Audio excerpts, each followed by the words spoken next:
Okay, Taz, I have a really important question to ask you because last night I was getting ready for bed and, usual routine, walk into my room, sleep spray on the pillow, got Mm. my iPad on the go, a water bottle. Anyways, I went to shut my blinds, and this is kind of related to like the philosophical questions, but it's not really philosophical at all because my question is, your blinds go like up and down, so you can change them so they either face downwards or upwards. I just Yeah. had this moment of realization last night where I was like, I don't fucking know which way they're supposed to go. Because then I started thinking maybe if you're closing them in the day, you're supposed to put them down one way. And if you're closing them at night, you're supposed to put them the other way because of like sunrise, sunset. And I was thinking, have I just missed out on something really important like my whole life and like nobody's told me how to correctly use blinds? So do you know, is that a thing? I don't know if it's a thing, but one thing that I've noticed is if they're like facing upwards, like the slats are facing Yeah. up, Yeah. it lets less light in than if they're down. So I think it like depends how blackout you want it. So if you want it blackout, I always put them like facing upwards. And if you want Right. it like maybe let a tiny bit of light in or you put it down. But is that depending on like sunrise and sunset or no? Because surely like the light might be, or is that really dumb of me to say that? Should I I don't Google it? know. I'm actually going to Google this because, yeah, for maximum privacy, blinds should be angled upwards so outsiders cannot see in. For better light, angling them downward is preferred. So when I sleep, I should angle them upwards if I want like dark. Yeah, but if you want some light coming in when you're waking up, you can just like angle them downwards. Wow, it was just like, I know some of the listeners are probably listening and thinking this girl is so dumb, but it was just one of them moments where I just thought, I've never really thought about this in life. And like, Also, I've never ever had confirmation of that for me. That's just been like observational. yeah, well, I feel like it does make sense. So I'm going to trial it over the next week or so. And These I'm are going to let you the know. like this is the life advice that you just don't get. Like you just got Well, to this is what I'm figure it out on saying. your own almost. Yeah, we don't get taught how to, deal with mortgages, pay our bills, how to angle our blind. We don't get taught these things. But hey, here we are, Here giving we you are. a podcast about science. Anyway, let's get to the science because today's a pretty interesting topic. So let's get into it. Let's go. Welcome to the So Cultured podcast, Where we explore science and tech unfiltered. we're your hosts, Liv and Taz, two girls who love STEM and spilling the tea. Each season, we take on a new theme, whether it's busting conspiracy theories, celebrating women in STEM, or breaking down the science in your favourite sci-fi films. And of course, in every episode, we spill the laboratory, where we share your wildest stories from the world of science. Let's get into this week's episode of So Cultured.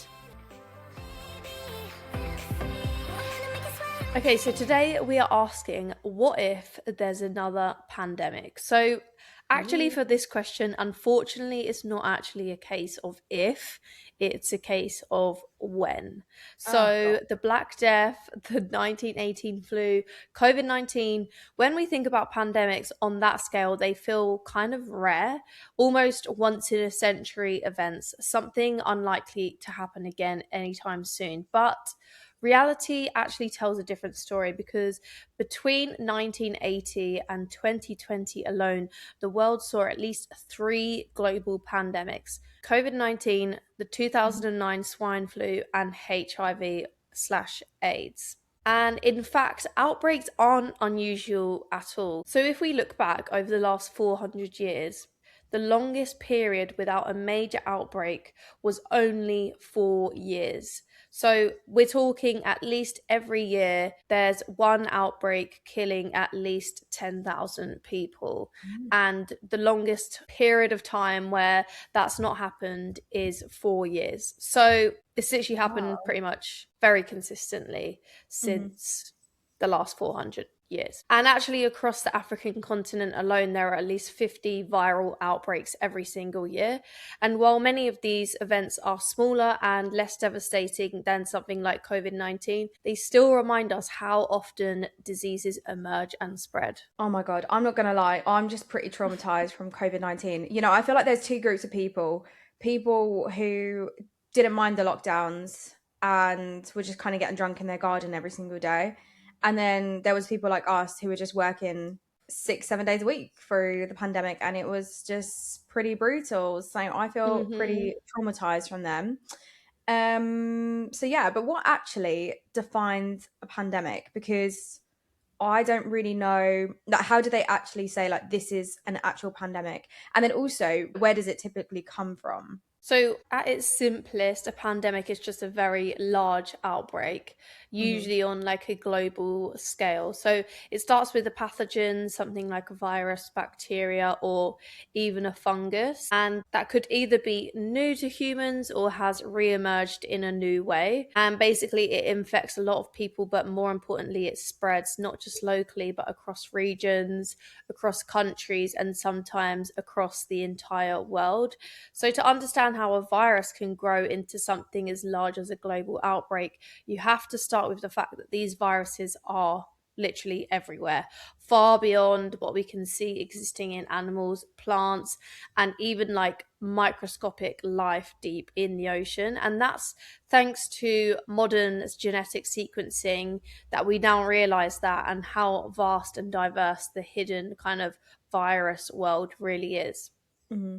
However, obviously, most of these viruses never infect humans because they depend on very specific hosts to survive and reproduce, meaning that even though we're constantly surrounded by them, the vast majority simply aren't compatible with our bodies. But every so often, that barrier breaks, either because a person comes into contact with a virus in an environment where humans haven't encountered it before, like, say, like a remote rainforest or something, or more commonly because the virus changes, mutating in a way that allows it to not only infect humans but then to pass from one person to another. When that happens, we call it a spillover event, something that might sound rare but is actually happening all the time. But most never really make the headlines because they are detected early and contained quickly. So a good example of that is Ebola or Nipah virus, which still appears in outbreaks, but it's typically controlled through rapid identification, contact tracing, and then strict containment measures before it can expand further. That's interesting. I feel like, so obviously those factors probably contribute to why certain virus outbreaks might escalate into like a huge global pandemic and others don't. But like, are there any other reasons, like maybe specific to the pathogen or the virus itself? Yeah, so that's a really good point. So the pathogen or virus most commonly must have a number of traits, including the ability to spread efficiently between people, but also not being so deadly that it kills the host too quickly. Because obviously, if a Okay. virus like incapacitates or kills someone before the person can move around and interact with others, it then limits Yeah. the virus's ability to spread, which is why diseases like Ebola and rabies, despite their severity, have not caused global pandemics on the scale of something like COVID-19. Hmm. And it's also not just about how dangerous a pathogen is, it's also about the opportunity for transmission. So, often through respiratory routes like breathing or coughing, like we saw in COVID-19, and then also ideally before symptoms become obvious as well.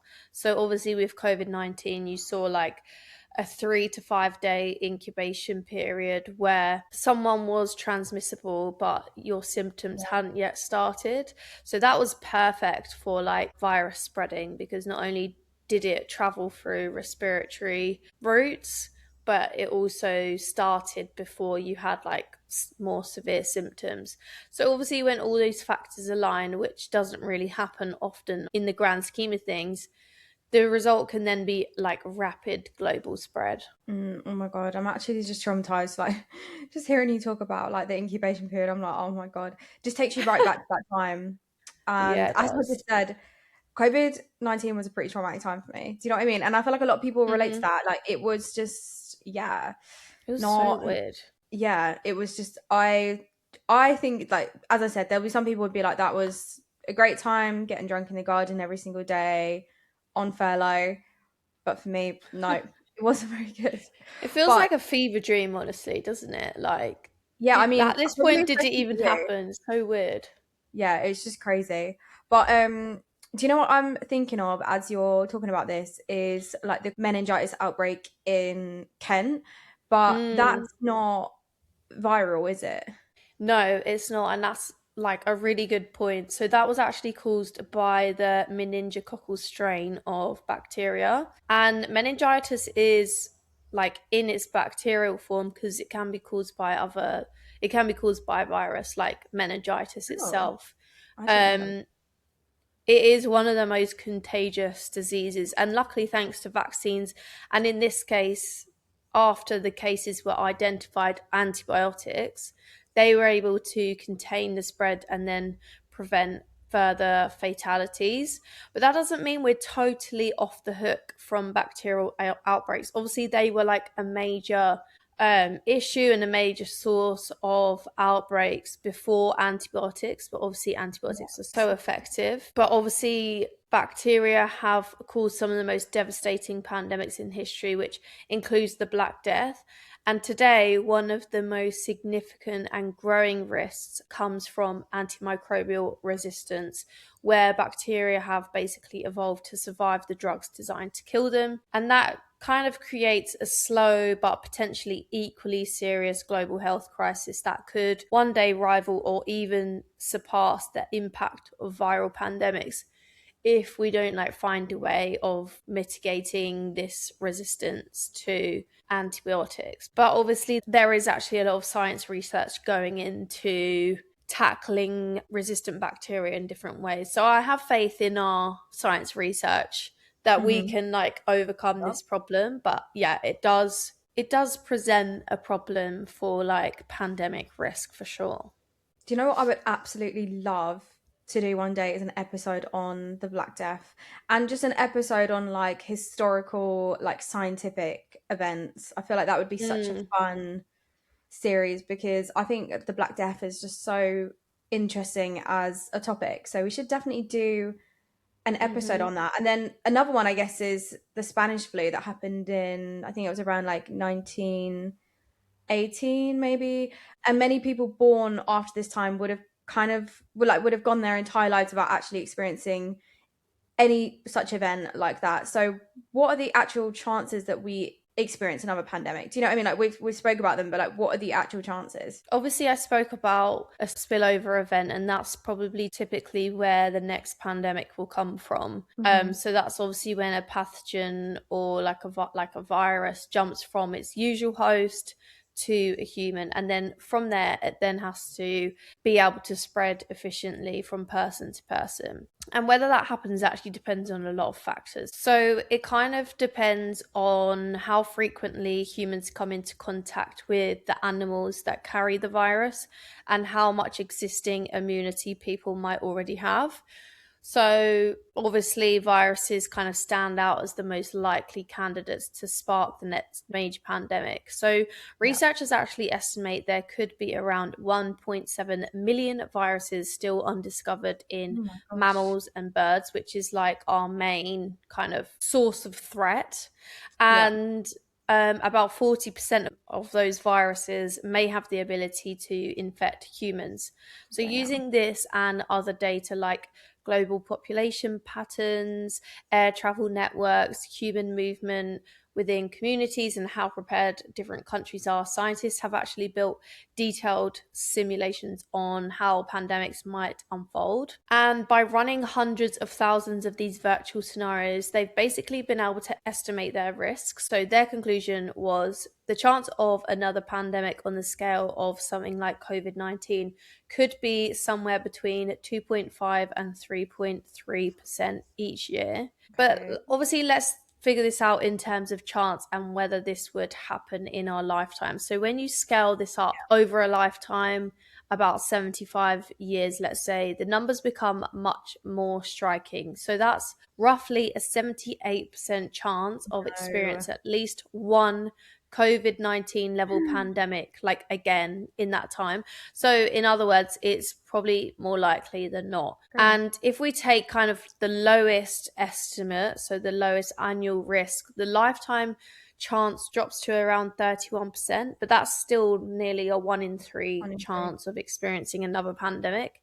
And then if you go on the other end of the spectrum using like the more higher estimates, the probability climbs as high as 92%, making it almost inevitable. So we've got a pretty high chance, and We got like a high chance. given what I know about like the virus is circulating at the moment, I reckon it's going to happen again, unfortunately. No, don't say that. And in addition to this, pandemics don't follow a schedule. Like each year's risk is independent, which means Yeah. just because you had a pandemic last year doesn't mean you have a lower chance of having a pandemic the following year. Like every year it's 3.5%. It's just like, yeah. So even like with a relatively low annual probability, there's really nothing stopping another major pandemic happening within the next decade, I would say. Great. Love this. I mean, I hope not, but it really could happen. Positive vibes on the So Cultured podcast. You can always rely on us. Oh, that actually is genuinely depressing, because all I can think about is how underprepared we were for COVID-19 in general. And it's like, I'm sure this information was known before COVID-19. Do you know what I mean? And we were still under, like, the general public might not have been aware, but scientists who work in this area of science and just like pandemic preparedness would have been aware, and they were still not prepared. So yeah, it just kind of makes me wonder how prepared we are for another pandemic in general. Do you know what I mean?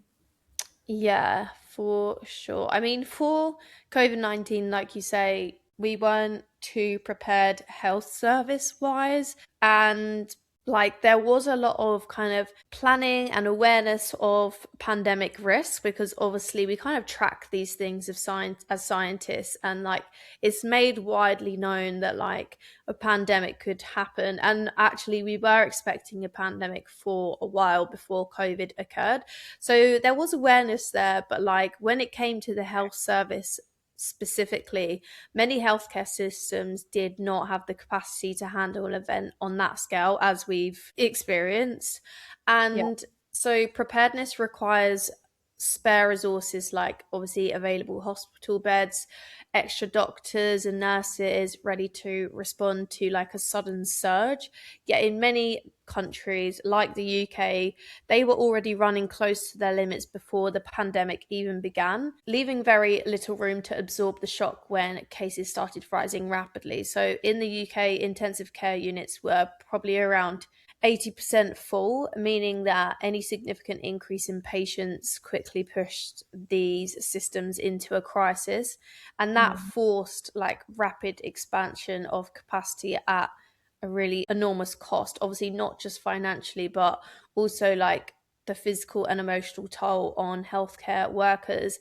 And obviously, they probably were not able to provide the care to the patients had they had the resources beforehand. Yeah. However, with saying that, from a scientific perspective, there were obviously some really clear successes. So scientists were able to identify the pathogen really quickly, and then importantly share its genetic sequence across the globe, which allowed researchers everywhere to begin analysing it pretty much straight away. And it's estimated that early warning systems, so like contact tracing and also social distancing and other kind of public health measures, saved over 1 million lives in just the first 6 months of the COVID-19 pandemic in just the US alone.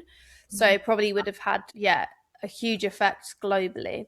But saying that, there is obviously a growing concern that this kind of cooperation may not be as reliable in the future due to reduced funding for surveillance system and increasing geopolitical tensions. And we have Donald Trump to thank for that, because the US were doing like such a great job at surveillance, but their funding has been slashed. So it's quite concerning regards to that, especially the ongoing avian influenza outbreaks that happen on a yearly basis. It usually starts in the US and then spreads to the rest of the globe just because of like bird migration patterns. But obviously, because funding has been slashed by Donald Trump, like that surveillance has been like completely stopped pretty much. And then obviously on top of that, the rapid development of vaccines. So that was a real feat, and it's predicted to have saved up to tens of millions of lives. This also might suggest that we were very well prepared, but that impression can be a bit misleading because although the COVID-19 vaccines were seem to be developed overnight, they're actually built on decades of prior research, with the technologies like viral vectors and mRNA vaccines being in development for 10 to 15 years. And scientists actually had really valuable experience from studying related viruses such as MERS. So they created vaccines using these technologies against MERS. So they weren't starting from scratch when SARS-CoV-2 happened. And also, despite the fact that we were able to make these vaccines, there was still uncertainties around whether the vaccines would actually be effective, which is why there was such rigorous clinical trials and why they were essential. And the unprecedented speed of development was driven not by cutting corners for safety, but really by financial risk taking. So governments and companies started manufacturing the vaccines before the trials were complete so that the doses would be ready immediately for like the next stage of clinical trials. So they almost kind of ran in parallel, and obviously there are a lot of candidates for the clinical trial because so many people were being infected with COVID, because obviously you've got to test the efficacy of the vaccine, and by doing that, it's seeing if they have protection against the virus. So it was pretty easy to get that data really quickly because so many people were getting infected. So the main risk was economical rather than medical. So yeah, obviously future pandemics, it may be more challenging to manage that because the successes that we saw scientifically with COVID-19 were like partly favorable due to really favorable circumstances. So the virus was detected really quickly, it was easily sequenced, and it proved responsive to the vaccines that we developed. But obviously, in a future pandemic, there's absolutely no guarantee that the next virus or the next pathogen will share those characteristics. It could be more difficult to detect, analyze, or target with vaccines. So yeah, we were actually quite lucky that we could vaccinate against it quite easily. That's a scary thought, isn't it? That is a scary thought because it, even though you're saying that, it still feels like it went on for like so long. Like it feels like it went on for like 3 years, you know? I mean, it pretty much did. So that's a really scary thought because then it just makes you think, oh my God, you know, how long could the next pandemic last? Which I guess just makes you think about like, you know, having all of that happen for 3 years. Are we actually any more prepared now? Do you know what I mean? Like, what have we actually learned? Yeah, I mean, we've actually learnt a lot, but it's not really guaranteed that we're going to be more prepared for the next pandemic. There's obviously a real opportunity for the next pandemic to be handled better, given how much we've learned from COVID-19 about surveillance systems, vaccine development, healthcare capacity, and then obviously global coordination as well. And governments have also been actively preparing for future crises through pandemic simulations.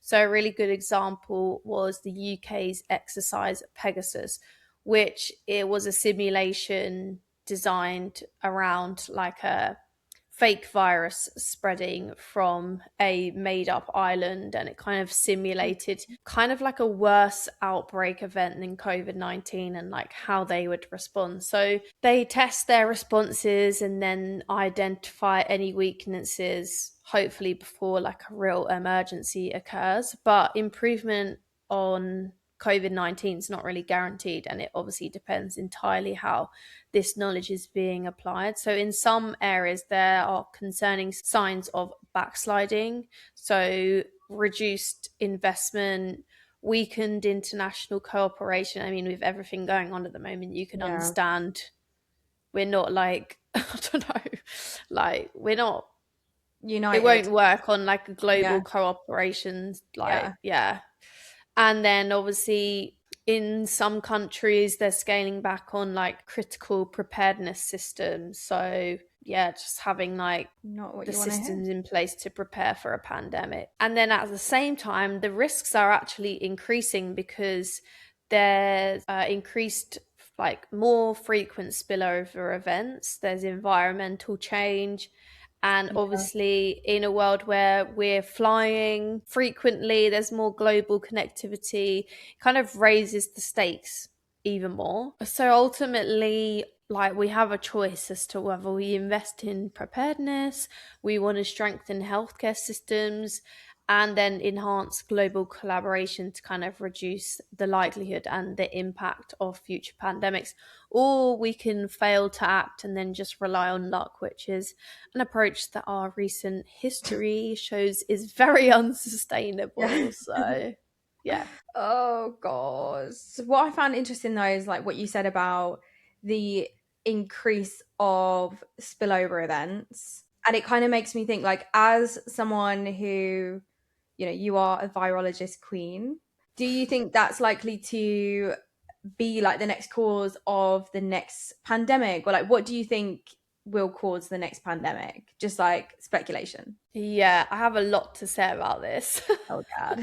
Because I mean, obviously I worked on like virus, like surveillance, virus outbreak, stuff like that, Mhm. and spillover events especially. So I actually have a lot of thoughts around this, and it's not Oh entirely gosh. positive, to be honest. When we consider like the drivers of future pandemic, climate change actually plays a really significant role, Yeah. and it's actually really often underestimated. So obviously, as global temperatures rise, different ecosystems shift. So animals migrate, that includes insects, they expand into new areas, and then as a result, bring with them the viruses that they carry. So diseases that were once confined to specific regions, such as dengue or Zika virus, they can begin to spread to entirely new populations that have no prior exposure or immunity. And so the critical point is that the next pandemic doesn't necessarily have to emerge from a completely new pathogen. It could arise from a known virus entering a new environment where conditions allow it to spread more efficiently. I kind of like to think of it like hurricanes, right? We're lucky that hurricanes are limited to specific areas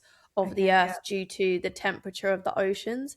But actually, when they're going to warm up with climate change, we'll also see hurricanes spread further across the globe and at increased strength. So it's kind of like a similar Yeah, that's a good vibe way to to think about it. hurricanes. So we're going Yeah. to see more disease, we're going to see more like weather events as a result of climate change. So we're screwed, basically. Oh God. Obviously, as well as climate change, human activity amplifies that risk. So deforestation, urban expansion, and then that usually means increased contact between humans and wildlife, and that raises the likelihood of spillover events as well. Yeah. So basically, human behavior is creating way more opportunities for virus to jump to humans, while simultaneously providing the global connectivity for them to spread rapidly as well. Like, obviously, we can fly anywhere in the world these days, and that is really why COVID-19 spread so rapidly, because people Mhm. are like traveling to different countries. And I just find it like crazy, having lived in Australia as well. Like, people's experience of COVID-19 here was so So different. different to ours, and it's literally because Australia was able to just shut its borders. I just Yeah. think it's wild. Like, it's Yeah. actually wild. It is crazy, and I feel like that was one of the biggest like criticisms towards like the UK government as well, because we're literally an island. Like, just shut the borders. Like, what you do? Like, Yeah. but yeah, I guess like every country in the world would have just had a completely different perspective and experience on COVID-19, and I guess just like any pandemic in general, like you've just mentioned like a few like mosquito-borne diseases. I think that's interesting because obviously we've just done the episode about insects, but one of the ones that I remember is bird flu. And like I remember being in primary school and there was like a rise in cases of like bird flu at the time, and we were all like really scared of the birds. Like when we were playing in the field at lunch, like if the birds would be like flying above us, we'd be like running away like, oh my god. But what? So it just kind of got me thinking, like, are there like what about like flu like pathogens or like bird flu? Like, is that still a thing? Like, I just feel like I don't hear much about it anymore. Avian flu, so bird flu, is